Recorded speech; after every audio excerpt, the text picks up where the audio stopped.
vriende wat inskakel en na hierdie boodskap sal luister iewers vandag, iewers die week, mag die Here ook met jou wees. Ons het so pas ons kerse aangesteek met die adventskrans hier in die kerk en ons het mekaar kom herinner dat ons weet dat Christus hier teenwoordig is, die groot wit kers in die middel. As jy daar by jou huis dalk ook 'n adventskrans het, kan jy dalk nou die wit Christus kers aansteek. Die blou kers waaroor ons verlede week gepraat het, die hoop, maar ons steek ook vandag die goue kers en ons praat vandag oor liefde. Daardie goue draad wat reg deur die woord loop. Broers en susters, vriende, en dan vir die res van ons kersseisoen, adventstyd waarin ons is, het ons dan nou die blou en die goud vandag. Dan bly daar nog 2 kleure oor. Na Kersfees ons gaan volgende week praat oor die wit, die vrede, en dan die Sondag net voor Kersfees gaan ons praat oor die groen, die vreugde en die blydskap, soos 'n groen lowerboom daar buite, waaroor ons bly is. Gaan ons oor hierdie 4 onderwerpe en uiteindelik Kersdag, die Christus, die middelste kers, waaroor ons met mekaar gaan saam gesels. Die blou, die goud, die wit, die groen en uiteindelik Kersdag, die Christus kers.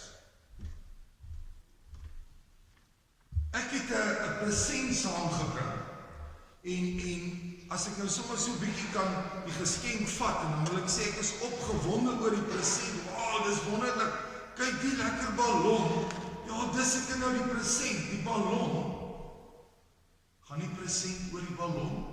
Die ballon maak eintlik maar net so 'n bietjie deel van die present, hè. Ek kan sê ek kan lekker speel met die ballon en dis 'n wonderlike present om te hê, maar dan gaan dit nie oor dit. Hier's 'n goue strikkie as deel van die present. Ja, die goue strikkie kan ek dalk nog om my hang vir die res. Dit is wonderlik om nou so 'n strikkie te kry. Gaan dit oor die strikkie? Seker nie. Gaan dit oor hierdie sakkie? Hier's 'n wonderlike sakkie. Ja, ek kan nou dalk my Bybel in dit sit of vrouens, julle kan julle beursies, julle het baie goed in julle handsakke, né? Daar kan jy die ding ook nog gebruik vir nog goed, né? Is dit die geskenk? Nee, dis ook nie die geskenk. En dan dit wat binne-in is, 'n papier.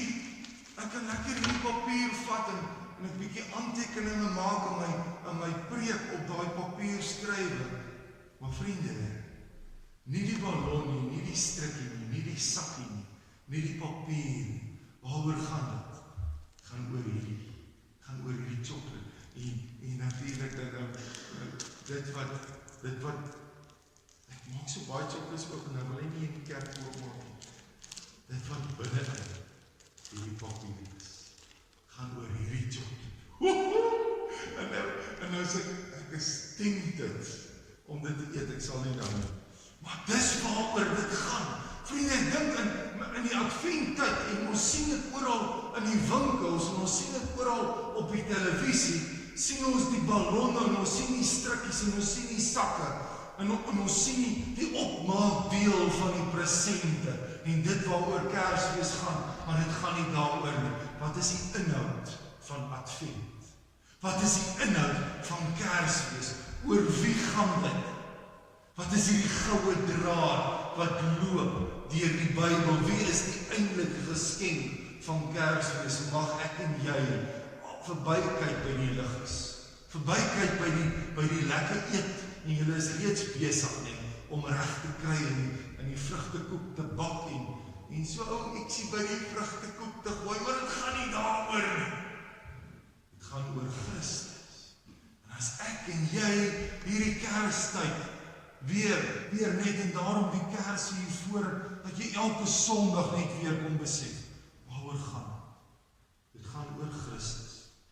Christus wat gekom het. Ons het verlede week, en dan kan julle Bybels oopmaak by Lukas 1. Ons het verlede week Lukas 1 gelees. Nee, ons het eintlik net so een versie daarvan gelees En kom ons lees vanoggend die hele gedeelte. Ek het verlede Sondag gesê, dit het stil geraak. Vir 400 jaar na die profete het dit stil geraak en het God glad nie naby die mens gekom nie. Het God opgehou praat. En dan speel die volgende verhaal om af. Lukas 1 vers 26. In die 6ste maand van Elisabeth se swangerskap het God die engel Gabriël gestuur na 'n maagd in Nasaret, 'n dorp in Galilea. Sy was verloof aan Josef, 'n man uit die geslag van Dawid. Die naam van die maagd was Maria. Toe die engel by haar kom, sê hy, ek groet jou begenadigde, die Here is by jou. Sy was verbuisterd oor die woorde en het gewonder wat die begroeting tog kon beteken. Die engel sê toe vir haar, moenie bang wees, Maria, want God bewys genade aan jou. Jy sal swanger word en 'n seun in die wêreld bring en jy moet hom die naam Jesus gee. Hy sal groot wees en die seun van die Allerhoogste genoem word. Die Here God sal hom die troon van sy voorvader Dawid gee en hy sal as koning oor die nageslag van Jakob heers tot in ewigheid. Aan sy koningskap sal daar geen einde wees. Maar Maria sê vir die engel, hoe is dit moontlik? Aangesien ek nog nooit omgang met 'n man gehad het. Die engel antwoord daar, die Heilige Gees sal oor jou kom en die krag van die Allerhoogste sal die lewe in jou wek. Daarom sal die een wat gebore word, heilig genoem word, die seun van God. Kyk, 'n bloedverwant van jou, Elisabeth, het in haar ouderdom self ook 'n seun ontvang. En sy was onvrugbaar bekend, is nou al in haar 6ste maand. Niks is vir God onmoontlik nie. Maria sê toe, ek is tot beskikking van die Here. Laat met my gebeur wat u gesê het, toe die engel van haar af weggegaan. As jy nou die gedeelte kyk en jy kan daar die Bybel oophou by jou, ek gaan wel die verse op die bord gooi, maar as jy na hierdie gedeelte kyk, dan is daar verskillende reaksies wat jy kan sien. Verskillende maniere hoe Maria reageer as hierdie engel dan by haar kom. Kyk na vers 29. Sy was verbuisterd oor die woord. Sy was verbuisterd en het gewonder wat die begroeting kon beteken. Ek het bietjie gaan kyk na daai woord verbuisterd. In die ou vertaling staan daar, sy was ontstel. Nee? Dis amper, wat gaan nie aan? Sy was ontstel. Die Engels praat van trouble. Dit is 'n probleem. Sy's oorweldig, sy was verward. Hierdie engel besoek haar en dis vir haar, dit ontstel, dis vir haar probleem. Wat gebeur nou? Die Here was dan nou, hierdie God was dan nou vir 400 jaar stil gewees. En sy weet nie lekker hoe om te reageer. In die tweede plek, soos daar verbuister, is 'n moeilike woord, maar as ons hom sê, dit was vir haar probleem. En het sy gewonder oor die begroeting. Bietjie gaan kyk na wat daai woord wonder eintlik in die oorspronklike taal is, en dan is dit baie na amper 'n redenasie. Sy gewonder by haarself, dan sou ons dalk die woord beter verstaan het. Sy het by haarself gewonder, wat beteken dit? Sy het met haarself geredeneer, sy het met haarself gepraat. Ja, ek weet, soms praat ons met onsself, en daaroor moet jy partymal bekommerd wees. Maar hierdie is 'n ander een. Sy was besig met haarself om te, wat gaan nou hier aan? Ek wonder wat gaan nou hier aan. 'n Beter vertaling is daar om te sê, sy het geredeneer hieroor met haarself. Is ek nou besig om te droom? Verbeel ek my? Moet ek myself knyp? Is dit regtig besig om te gebeur? Die derde reaksie kan ons half aflei uit vers 30.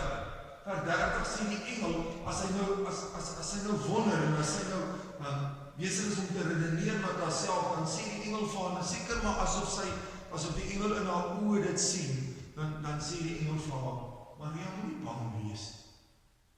Want God bewys sy genade aan jou. Maria moenie bang wees nie. Baie keer ander, sins as ons in die woord sien, en 'n engel verskyn aan iemand, dan staan daar en hulle het geskrik, die herders het geskrik. Nee? Baie keer as daar 'n engel verskyn aan iemand, as 'n engel aan my of aan jou skielik verskyn, broers en susters, ons sal verseker skrik. Ons sal wonder wat hier aangaan. En die engel wil haar eintlik net gerus stel.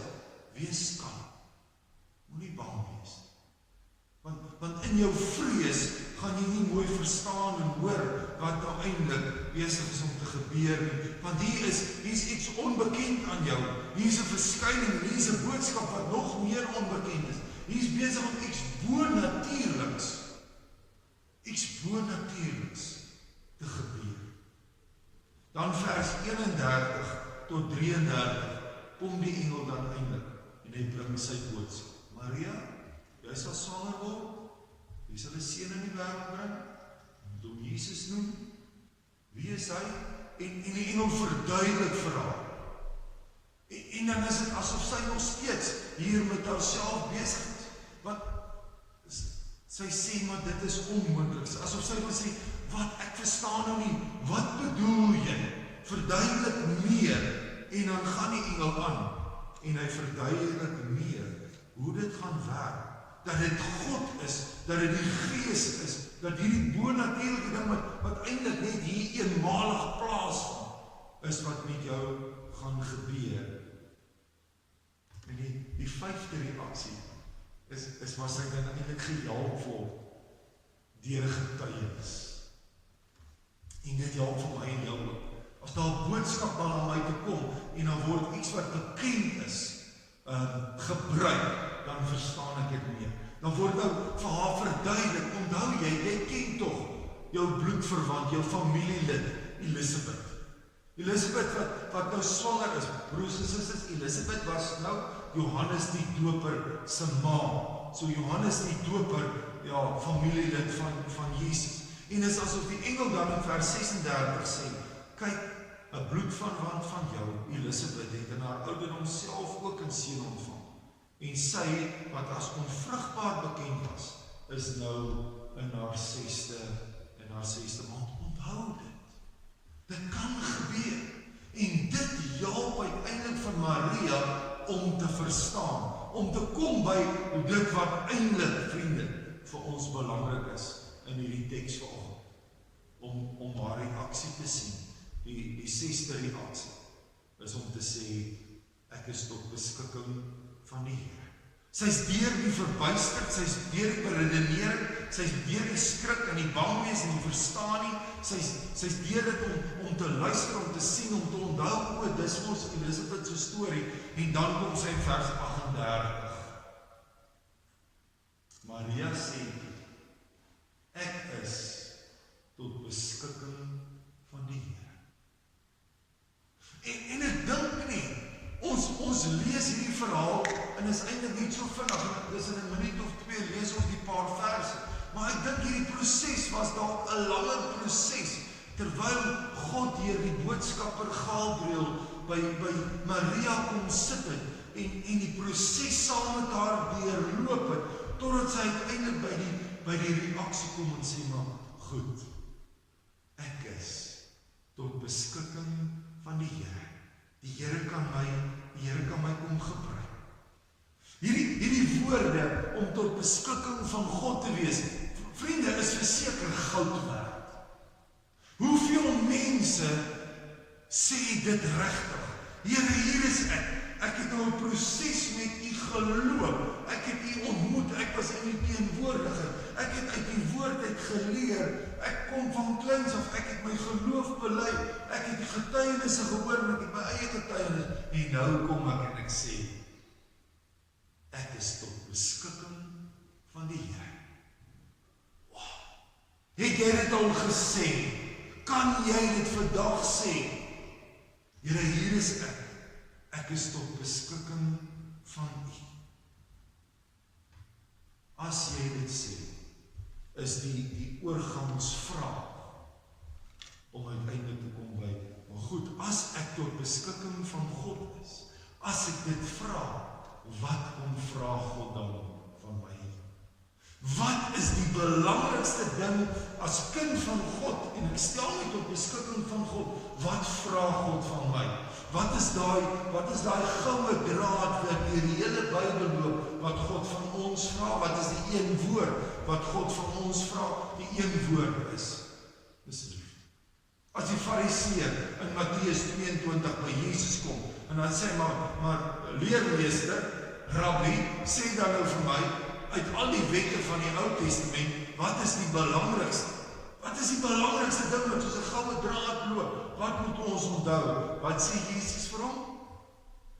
Jy moet die Here jou God lief hê, jou hele hart, jou hele verstand, jou hele wese, en jou naaste lief hê soos jouself. Dis 'n kruis liefde. Ek en jy moet leef, as ons tot beskikking van God is, dan moet ons leef in 'n kruis liefde. Hoe werk dit? Die vertikale balk is die liefde tot God. Van onder na bo, van bo na onder. God wat ons lief het, ons wat hom lief het. Dis die eerste deel van die kruisliefde. Ek en jy moet vertikaal vir God lief hê. En as daai liefde in plek is, dan gaan ons arms oop. Dan gaan ons hande oop.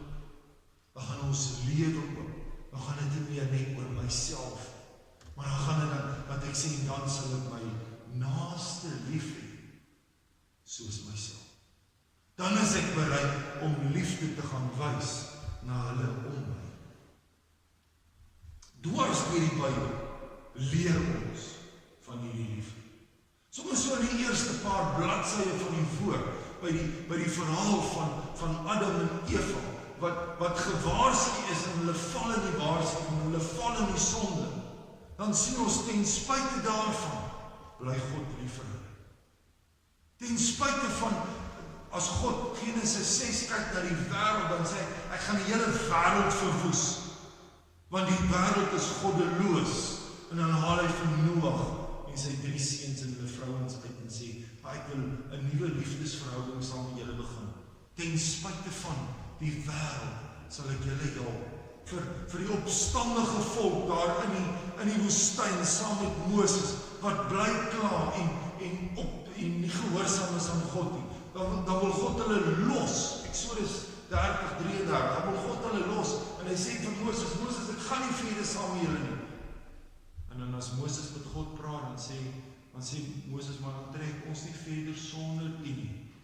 Dan trek God saam, uit liefde, ten spyte van wie die mens is. As Dawid, die man na God se hart, egbreek pleeg, lieg, bedrog, uiteindelik moord pleeg, dan moet hy eintlik deur God weggevee word. En as ons Psalm 51 lees, en hy bely sy skuld, Vader, vergewe my, ek was skuldig nog van my geboorte af, dan vergewe God vir Dawid. Eksodus, Deuteronomium 10 staan die volgende. Die Here jou God, hy alleen is God die Here, die groot God, die magtige, wat wonderdade doen, wat vir niemand partydig is. Dit is vir my, wow, wat vir niemand partydig is. Hy wil hê dat een persoon verlore gaan nie, en ook nie omkoopgeld aanneem. Hy laat reggeskied aan die wees en die weduwees. Hy het die vreemdeling lief en gee vir hom kos en klere. Jy moet ook die vreemdeling lief hê, want jy was self 'n vreemdeling nie gehad. God het die randfigure lief. God het die man na sy hart vir Dawid lief. God het vir die mensdom, God het vir my en vir jou lief, vir hulle met wie ek en jy dalk en ek oor die weg kom, nie God het hulle lief. En dan kom vra God in die Ou Testament al van my en jou, gaan hê, net so lief. En as ons oorgaan na die Nuwe Testament, dan is seker die bekendste versie wat ons kan aanhaal, die bekendste versie oor liefde, die sentrum, wat deel van die goue draad is, die sentrum van die Bybel, Johannes 3 vers 16. Want so lief God het die wêreld so lief gehad, dat hy sy seun gestuur het, sodat elkeen wat in hom glo, nie verlore sal gaan, maar die ewige lewe sal hê. Dis die sleutelvers vir liefde. Dis daai onvoorwaardelike liefde. God het vir ons lief, nie as gevolg van, maar ten spyte van. Die wêreld wil sê, ek sal jou lief hê as jy, ek sal jou help as jy, net 'n voorwaarde word gestel. Dis as gevolg van liefde. God het lief ten spyte van wie Dawid is en wat Dawid doen, ten spyte van hoe die volk hulle rug draai op hom, ten spyte van Adam en Eva se ongehoorsaamheid, ten spyte van Andre Jordaan en sy eie naam, het God vir ons lief en roep hy ons op om ook so lief te hê. Maria kom en sy sê, maar Here, as U my dan so lief het, as U by my kom staan, Here, as ek iets verstaan van wat U wil doen, ek is tot U beskikking. C.S. Lewis, bekende Christenskrywer, C.S. Lewis skryf in een van sy boeke oor liefde, dan noem hy 2 soorte liefde. En dit het vir my nogal sy wêreld opgemaak, om ook die as gevolg van en ten spyte van liefde te verstaan. Hy noem dit, wanneer het ek die slide daarop? Ja, geskenkliefde en transaksieliefde. C.S. Lewis noem dit geskenkliefde en transaksieliefde. Die geskenkliefde wil hy vir ons kom sê, dis die goeie liefde. Die transaksieliefde wil hy vir ons sê, dis wat die wêreld is. Wat gebeur met transaksieliefde? Dis waar ek gee iets in ruil vir iets anders. Ek sal jou help, ek sal vir jou 'n diens lewer, ek sal vir jou 'n item gee, as ek dan gee, gaan ek ook vir jou 'n rekening gee, sodat jy vir my moet teruggee. 'n Transaksie, dit lê tussen die twee. Ek gee sodat ek weer van jou kan terug ontvang. Dis transaksieliefde. Dis wat die wêreld het.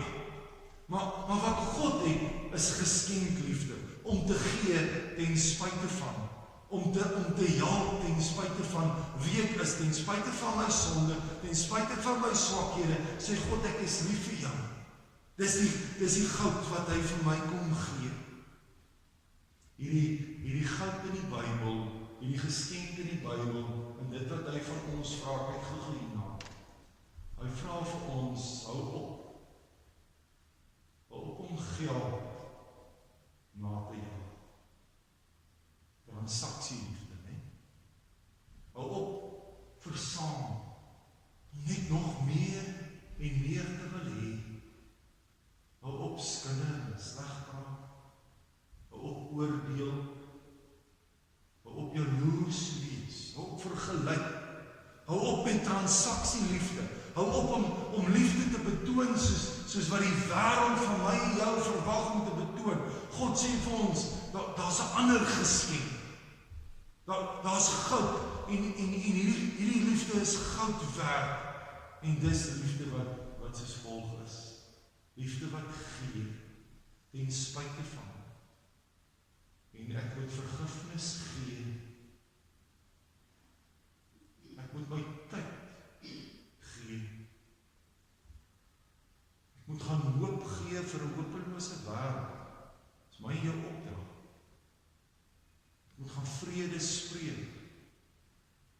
Wat kom by my en jou se mond uit? Is dit vrede? Ek moet gaan vrede spreek. Ek moet gaan vreugde en blydskap spreek en leef op my gesig teenwoordig wees in 'n moeilike tyd. Ek moet gaan liefde gee. Die pakkie, nee. Die wêreld daar buite wil liggies en wil geskenkies en wil kos en wil 'n ander tipe feesseisoen, en dis wat ons moet vat. Wat is regtig in die binnekant? Waaroor gaan dit werklik? Gaan oor die goud. Gaan oor die liefde. Gaan oor God wat vir ons wys, ek en jy wat vanoggend moet sê, hier is ek,